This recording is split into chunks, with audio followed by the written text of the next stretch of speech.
I've asked you here today to make a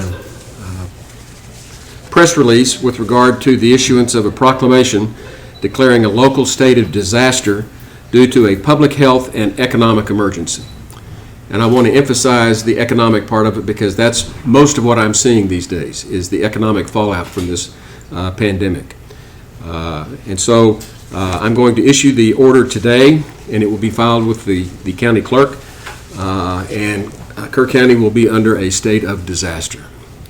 I've been hesitant to do this because we don't have a positive diagnosis of a COVID-19 case. But in lieu of the conversation I'm having with people in the county with regard to the economic situation, I felt it imperative that we go ahead and make the declaration so that these people can begin to start availing themselves of some of the benefits and the programs that are available for them, to try to keep the cash flow going, to keep the jobs, and keep employees able to support their families. Let me emphasize that there is no health emergency per se right now. We don't have a positive diagnosis. I will inform you that the county with DSHS is monitoring 8 cases here in Kerr County. And these are just monitoring. Most of them are low-key, meaning they just self-monitor their temperature and stay in touch with us, and self-quarantine. The high-risk cases are self-quarantined. And we've got a couple of those. We don't know if they're going to be positive yet or not. But it's all being managed very professionally right now.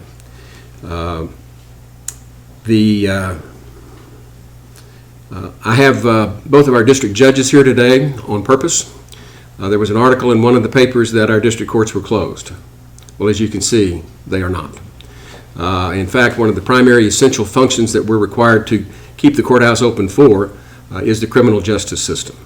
The sheriff's office still has abide by the same constitutional and statutory rights, maintain the jail and apprehend people that are violating the law.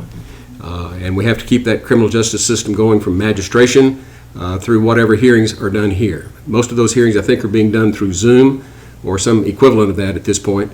But the district courts are open to handle all essential matters, which include the criminal justice system, as well as some non-essential civil matters. And I know they've been very busy with that. They've been here, I think, just as much or more than I have. So I wanted to clear up that misimpression.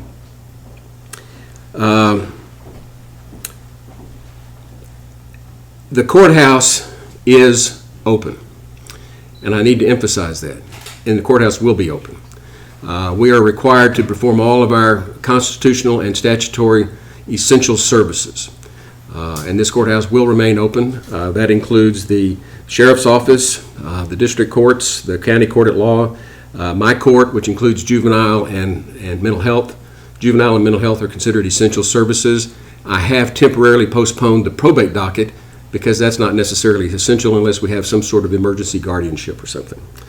And that includes our clerk's offices that handle that, and includes our JP offices to the extent that they have something that is essential that has to be done. As you know, we've suspended evictions, foreclosures. I think a large part of their docket has been put on hold for the time being. For those people that are concerned about registering their vehicles, paying their taxes, all of that has been suspended temporarily. It's been delayed. The obligation hasn't gone away, but you don't have to worry about getting it paid on time. And the law enforcement has been instructed not to stop people for expired registration on their vehicles. So rest easy that that's not going to be a problem for anyone. As of today, we implemented a rotating schedule for all of our commissioners to be available here at the courthouse. And we have, every commissioner has got, I think, a 2-hour shift each day. And Commissioner Letts here with me. Commissioner Letts is here because he's second in command. If I go down, he goes up. So, and Dub's here no matter which one of us is up. But, and I think I've got Commissioner Harris and Commissioner Moser here in the mornings, and Commissioner Letts and Commissioner Ballou are here in the afternoons. And I will be here throughout the day, along with our court coordinator, who really kind of cracks the whip on all of us to keep us going. But the courthouse will be open. The commissioners will be here. The county judge will be here. And I just want everyone to understand that we'll keep the lights on, we'll fly the flag, and we're here on duty to protect and serve. A couple of things that I wanted to address specifically is we've implemented our joint emergency operations center over at the second floor of the parking garage across from City Hall. Dub's over there daily. We have a Thursday morning briefing of the stakeholders. We'll do that every Thursday, and I will have a press conference after every meeting. And I think it's important that y'all know what's going on with the stakeholders so we can share it with you. But we found out in the meeting yesterday, the Commissioners Court meeting, my commissioners don't know what's going on because I can't talk to them unless we're in a public session. So in order for them to know what I'm learning at these briefings, I'm going to have press conferences so that everybody knows exactly where we are and try to keep the public informed as we progress through this. The stakeholders that are over there, of course, are the city and their emergency management staff, the county and our emergency management staff. This past week we had Dr. Faust from KISD who was over there. We had, who was the fellow from KPUB? I forget now. Anyway, KPUB was there to talk to us about our electric grids to make sure that we're in good hands with our energy going forward. Schreiner University was represented by Dr. McCormick was there. And then I'm trying to think, I drew a blank. Somebody handed me a note and distracted me, so, but the sheriff does this routinely. I'll correct that at the end, so. But in any event, the stakeholders meet. One of the things we talked about that is not emergency management per se is the child care issue. As you know, we're working in kind of platoons, scheduling here at the courthouse. Not everybody here is working full-time. We're trying to protect the health and safety of our staff as well as the public. But I lost track of what I was telling you. But in any event, I wanted to share that, Peterson was there, Peterson Regional Medical Center, Corey Edmonds. And the hospital and our emergency management teams are as prepared for this medical emergency as we can literally be. And with the hospital, they were announcing to us that anyone that needs to be tested for the coronavirus, do not go to the hospital without a doctor's order. You need to have a doctor's order. If you show up, they're going to turn you away. And with the doctor's order, you can be tested there. And the way they're doing it is they will swab you there and then send the swabs to San Antonio where the lab is that test, and you get the test results shortly after that. But that is the process. Law enforcement and healthcare providers are the exception to having to have the doctor's order, but you still have to be screened before you can be tested. Then one of the things I learned that was interesting, I was coming back to child care. That's where I lost my train of thought. But Schreiner, by the way, has cleared out one entire dormitory that has private bathrooms for each room to be available for quarantine if necessary. So we have made substantial arrangements. The hospital has 2 right now, and I think they're trying to get it to 3 negative pressure rooms in the emergency, in the ER. And they have, I think, at least 2 rooms that are negative pressure rooms, and that's so that the virus doesn't float, doesn't rise. That's why we have the fans off in here today. And they are prepared to convert perhaps 1 wing of the hospital for isolation if necessary. So we're prepared. We don't know what we're prepared for, but as much as we can be, we're prepared for this. What I was going to tell you about child care is with the schools out at this point, we have a lot of teachers and even at Schreiner University, a lot of coaches that don't have anything to do. And so they're being reassigned. And one of the dialogue that's taking place is between KISD and Schreiner University in trying to come up with possibly reassigning some of these people to help with the child care situation. With as many people you just think about how many kids we have loose right now. that you need to have some sort of parental supervision. And we're trying to make sure that we comply with our 10-person gathering limitation with regard to child care. That we're talking about trying to use the Methodist Church down the street from the hospital for the healthcare workers, but we still can't put 200 kids in the Methodist Church. We still have to break them out individually. So the mayor formed a committee, a child care committee, that is going to report back this Thursday with some recommendations. And even though that's not technically emergency management, it's something that's important to the community that our stakeholders are working on, and we'll have something hopefully to report this week. The economic crisis that I'm looking at has to do with being able to get bridge loans to stay open. In fact, I talked to Chris Avery just yesterday. They've stopped their retail. James Avery has stopped retail, and they stopped manufacturing. They do have a distribution center where they're sending out their inventory for mail orders, which is pretty important. And he's asking me to take that into consideration before we start closing these businesses. He's got about 30 employees doing that. They're all CDC compliant. He's got them spaced out. We're doing everything there that they would be doing at home.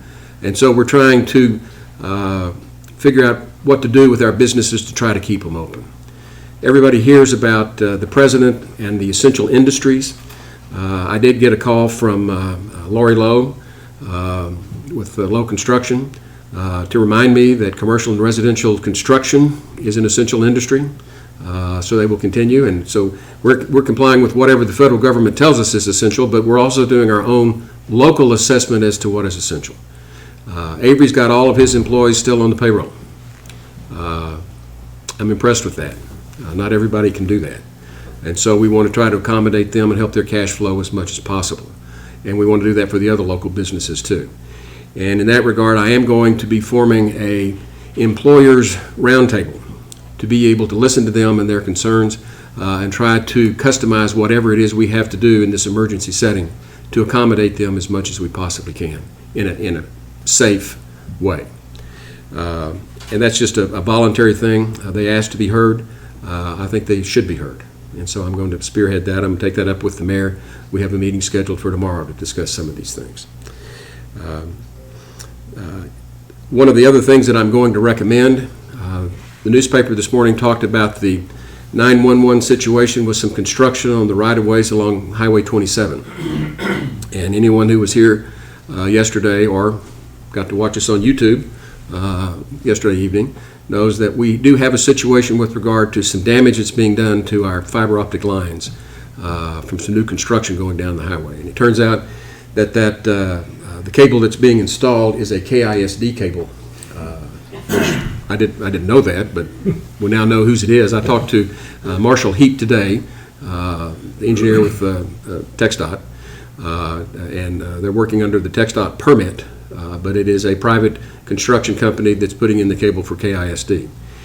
And it's caused concern. Last week it came up because when they cut these lines, people lose their phone coverage. They lose their internet coverage, and in some instances, we're concerned whether or not they were going to lose their 911 coverage. And so what I'm going to do, and I've spoken with Commissioner Moser this morning, he probably knows the technical ins and outs of the redundancy system that we have in place for the telephones and the internet, he's going to be our liaison commissioner to coordinate with the contractor, with TxDOT, with all three phone providers, Hill Country Telephone, Windstream, and AT&T.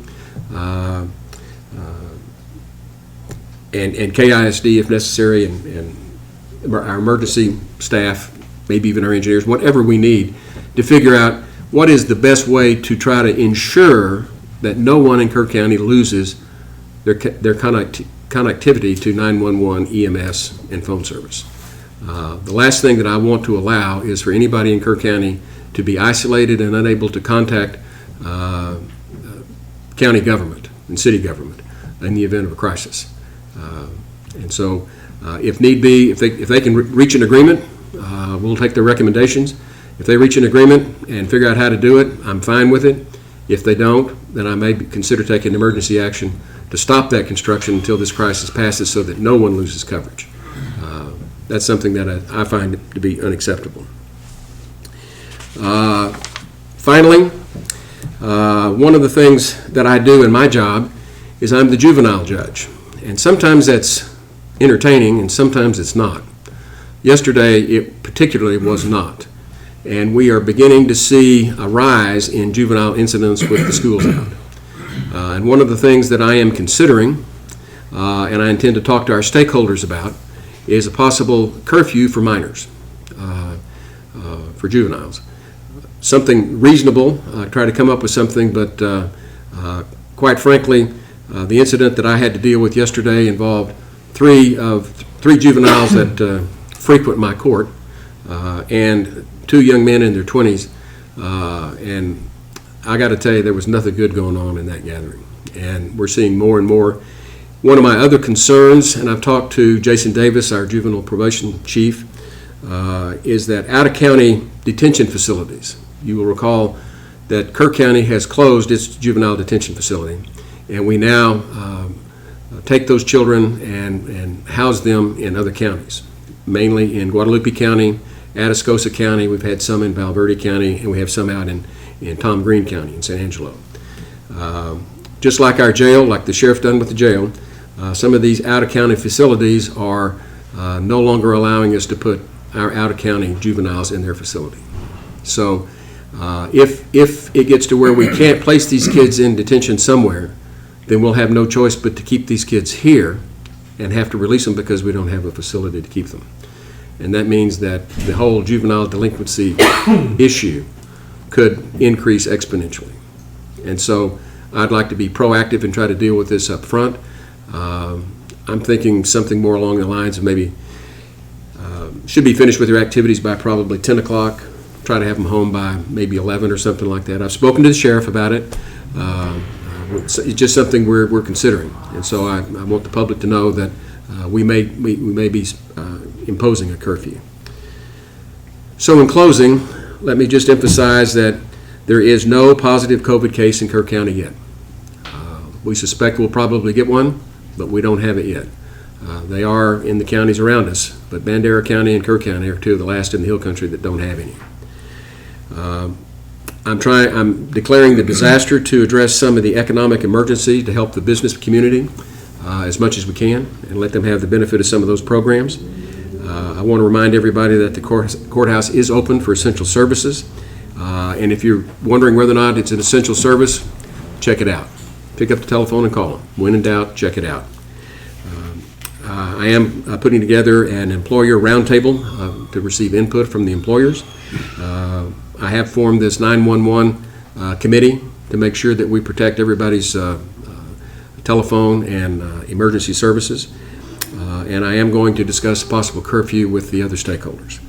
So my advice at this point to the public is, if possible, stay home. If you can't, then follow all of the other recommendations and the executive orders that have been put in place. Social distancing, limit 10 people per gathering, use your drive-thrus and takeouts. And I might add, yesterday I went and got a curbside service at Whataburger, and I got probably the best piece of advice I've gotten in this whole crisis.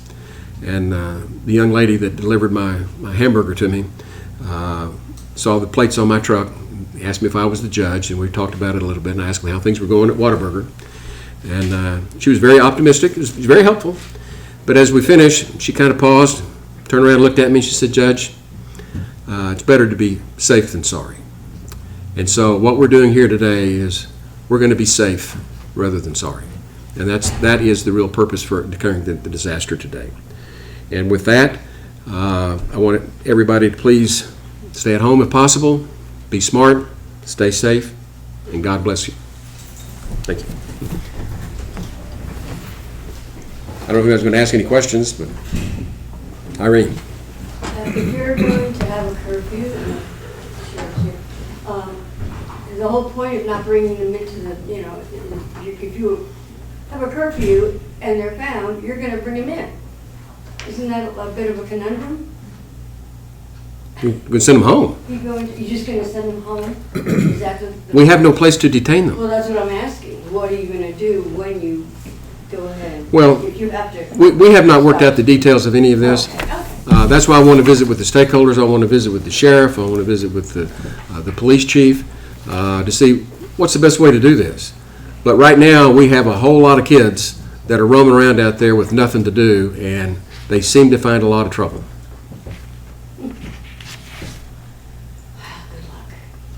Now, I do want to correct that the property taxes are not suspended, correct?